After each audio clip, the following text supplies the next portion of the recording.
Donc merci Christophe de me recevoir. Je vais te poser quelques petites questions. Tout d'abord, je voudrais que tu te présentes en fait, s'il te plaît. Donc Christophe Revel, entraîneur des gardiens de but professionnels du Stade Rennais. J'entame ma 7e saison et j'ai 11 années à peu près cumulées de présence au club. Voilà, et donc j'ai avec moi Benoît Costil, Olivier Serin, Abdullah Diallo et Edvinas Gertmanas, un groupe de 4 gardiens professionnels. D'accord. Avant d'être entraîneur, tu as été gardien aussi. Est-ce que justement d'être gardien a suscité l'envie d'entraîner après ou... Alors j'ai été gardien de but, oui, depuis tout petit. Ouais. Et j'ai eu, je pense, la chance de pouvoir cumuler gardien de but entraîneur. D'accord. Voilà, pendant 2 années, j'étais entraîneur au centre de formation ici même, donc 2004-2006. Et parallèlement, je jouais en CFA, donc à Pontivy et Vannes, ce qui me permettait de cumuler les 2 fonctions. Et ce qui m'a permis, moi, dans mon approche aussi, directement de réfléchir un peu à la mise en situation, puisque moi le week-end et je m'entraînais également la semaine.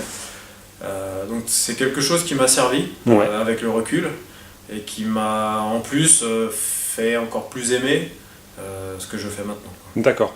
Donc en fait, ça t'a aidé pour tout ce qui est exercice, ça t'a aidé aussi peut-être pour comprendre un peu les sentiments des gardiens, le ressenti des gardiens aussi quand ça allait pas ou justement quand il y avait un arrêt. Lorsque je proposais un exercice, par exemple le mardi matin, moi le mardi soir, j'étais presque dans ma séance à moi, dans mon club, à pouvoir réfléchir à ce que j'avais mis en place le matin en me disant est-ce que, ah oui, ça c'était peut-être pas bien, ça peut ne pas plaire, ça c'est un peu chiant, ça c'est ludique. Et donc avoir un ressenti direct de ce que moi j'essayais de mettre en place avec les jeunes ici. D'accord. Donc, c'était, pour moi, je pense qu'avec le recul, c'était vraiment bénéfique. D'accord. Toi qui as pas mal d'expérience à ce poste-là, est-ce que tu as vu une grande évolution en fait, une évolution au point de vue du traitement qu'on apporte aux gardiens de but, au point de vue des spécifiques? Est-ce que tu as vu que ça se mettait en place? L'évolution aujourd'hui, c'est que les spécifiques commencent de plus en plus jeunes. Donc la théorie voudrait qu'en travaillant bien, le gardien soit de plus en plus performant tôt, techniquement. D'accord. Après, il y a la maturation physique, il y a l'évolution du caractère, donc de l'enfant, de l'adolescent pour finir vers l'adulte.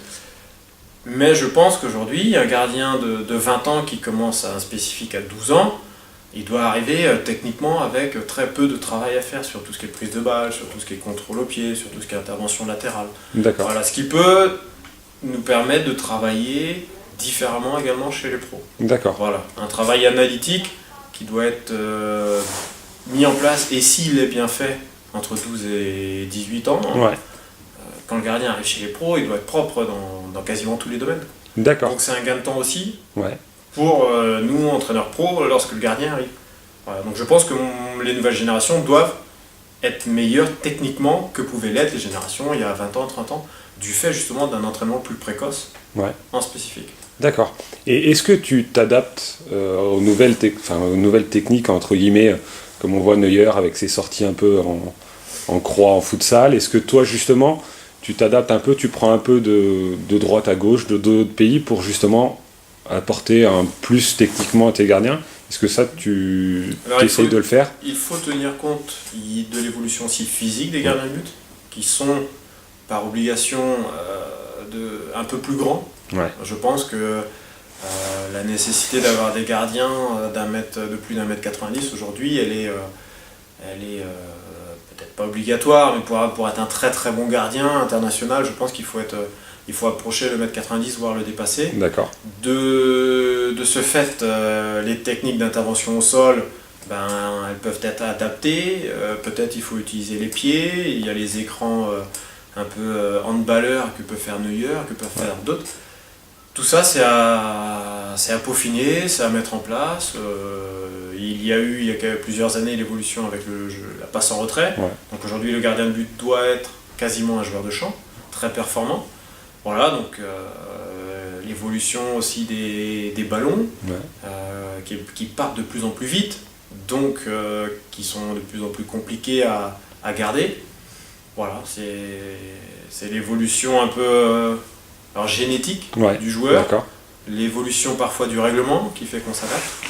Et puis il y a aussi parfois des modes. Voilà, maintenant c'est dégagement en volée, avant c'était dégagement en demi-volée. Ouais. Après il faut orienter, mais il faut garder quand même les caractéristiques du ou des gardiens que l'on a. D'accord. Parce que certains sont performants dans leur style à eux, et vouloir changer leur style parce que un autre gardien allemand, suisse ou peu importe fait quelque chose de bien, ça peut le désorienter et ça peut le rendre moins performant. D'accord. Donc il ne faut pas absolument suivre la mode, mais on peut s'inspirer pour évoluer. D'accord.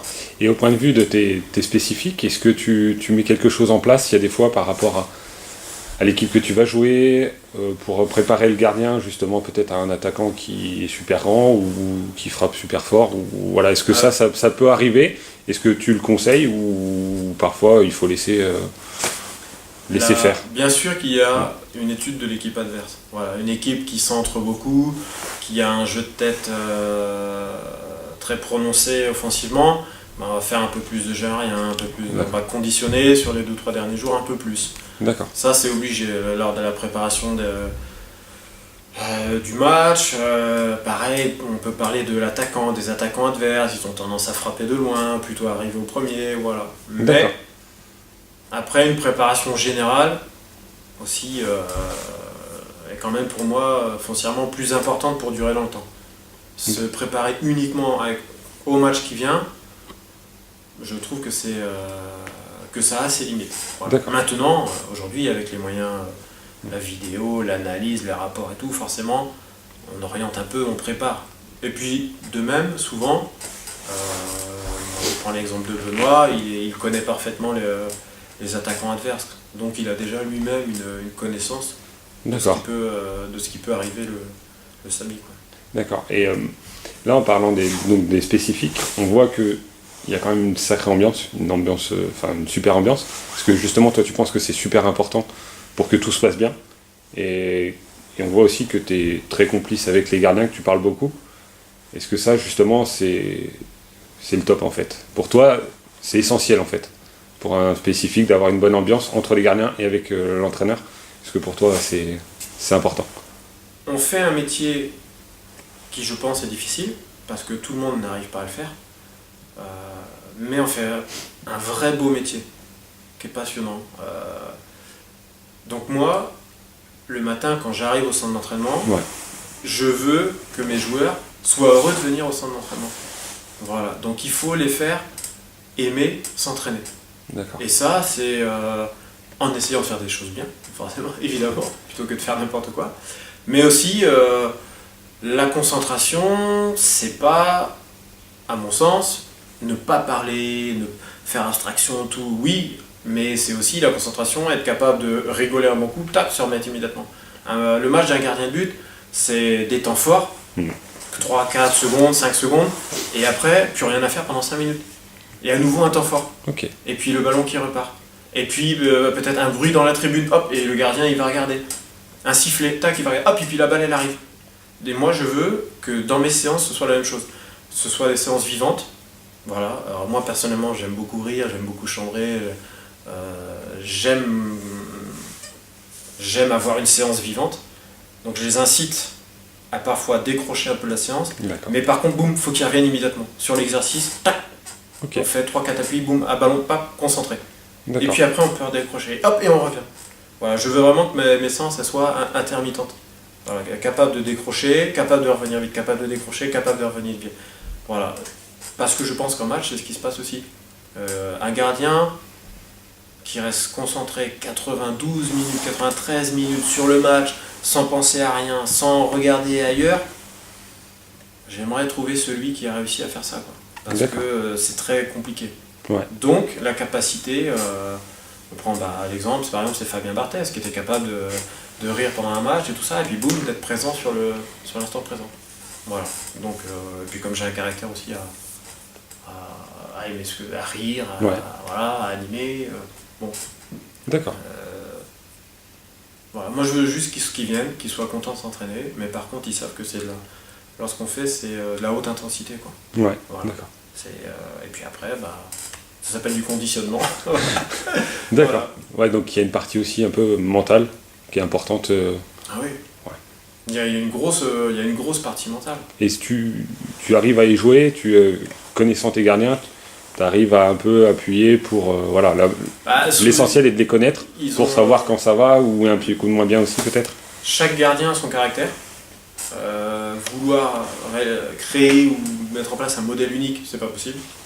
Donc il faut essayer de jouer avec les fibres de chacun. Qu'est-ce qui lui va le faire rire, qu'est-ce qui lui va le rendre sérieux, voilà. Donc c'est du management. Ouais. Et moi personnellement je trouve ça très intéressant. Alors j'ai peut-être plus de facilité à faire avec un tel ou avec un autre. Mais il faut que dans le fonctionnement déjà, quand ils sont les 4 ensemble, il faut que les 4 arrivent à fonctionner très bien ensemble. D'accord. Voilà, donc c'est une alchimie à trouver. Et puis après, parfois, il y a des séances un peu plus individuelles, quand moi je suis avec eux. D'accord. Et c'est pareil, les séances, elles n'ont pas le même tempo quand je suis avec Benoît, quand je suis avec Abdoulaye, quand je suis avec Olivier, avec Edwinaz. Parce qu'ils ont tous leur caractère, donc les séances, elles vont se faire différemment. S'adapter aux gardiens en fait. Voilà.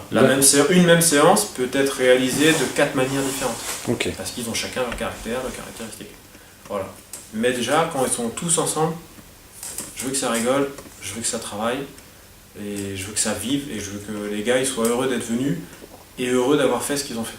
D'accord. Voilà. Okay. Comme ça, je sais que le lendemain, ils reviendront peut-être en ayant mal aux jambes, mais en étant contents d'avoir mal aux jambes. Ok. Voilà. D'accord. Et pour finir, une question vraiment propre aux jeunes gardiens ou aux parents en fait, parce qu'on voit que dans beaucoup de petits clubs, il n'y a pas forcément de spécifique gardien. Donc on voit parfois des parents ou des bénévoles qui connaissent pas tout le temps le poste, essayer d'entraîner. Est-ce que toi, tu aurais quelques conseils, quelques axes à donner pour s'occuper d'un gardien, essayer de le faire progresser comme on peut en fait? Est-ce que toi, avec ton vécu... Moi, j'essaye de me mettre à la...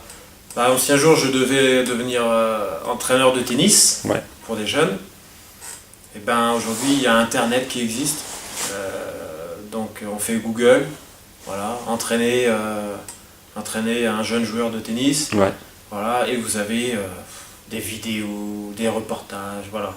Donc toi ton site il rentre dans le cadre là, c'est-à-dire que quand on veut mettre en place quelque chose de construit, et ben on essaye de trouver des articles. Il y a plein de livres qui existent, mais ce ne sont pas toujours les plus gros livres les plus intéressants. D'accord. Voilà. Pour les enfants, il faut faire des choses simples. La répétition de gestes techniques dans un premier temps, de la coordination, et puis surtout qu'ils aiment ce qu'ils font. Voilà, le jeune, il va aimer plonger à droite, plonger à gauche, tout ça. Il faut s'enseigner. Voilà. Il y a plein de... Même moi, dans mon travail, je vais sur Internet, je fouille, je regarde des vidéos d'entraîneurs du Brésil, du Portugal, d'Espagne, d'Allemagne, de France. Et puis parfois je trouve, ah bah tiens, ça pourrait être pas mal. D'accord. Et je pique. Voilà. Et puis j'adapte, s'il faut, au gardien de but, à mon contenu que j'avais prévu aujourd'hui, au temps qu'il fait, à la préparation physique en place. Et il faut chercher, il faut fouiller et puis il faut aimer. Il ne faut pas faire ça juste parce que... Et est-ce que, vu que le monde du gardien c'est un peu un monde à part, en fait, un peu... entre gardiens, est-ce que ça t'arrive parfois d'échanger avec les autres entraîneurs gardiens pro quand tu croises au match On a, au mois de... C'était quand ? Lors de la dernière trêve internationale, au Roison Park, justement, on s'était rencontrés, les entraîneurs de gardiens de but de l'Ouest. Et donc l'idée, c'était de se regrouper, d'échanger, et puis de voir un peu, de comparer nos méthodes en fonction des gardiens, en fonction des clubs, en fonction des disponibilités de terrain. Et on se rend compte que, pareil, créer un modèle unique d'entraîneur de gardien, c'est pas possible. D'accord. C'est pas possible parce qu'on n'a pas tous les mêmes gardiens, on n'a pas tous les mêmes moyens en termes de matériel, on n'a pas tous les mêmes moyens en termes de terrain, on n'a pas tous la possibilité. Moi j'ai la chance par exemple d'aller faire du trampoline dans une salle à Rennes, qui est une belle salle. C'est pas possible dans toutes les villes par exemple. Donc voilà, c'était vraiment intéressant. On s'est vu sur une demi-journée et si on peut reproduire ça, on va reproduire. D'accord, ok. Bah écoute, je te remercie d'avoir répondu à vos questions et puis je te dis un gros merde comme on dit pour la suite. Avec plaisir. Merci.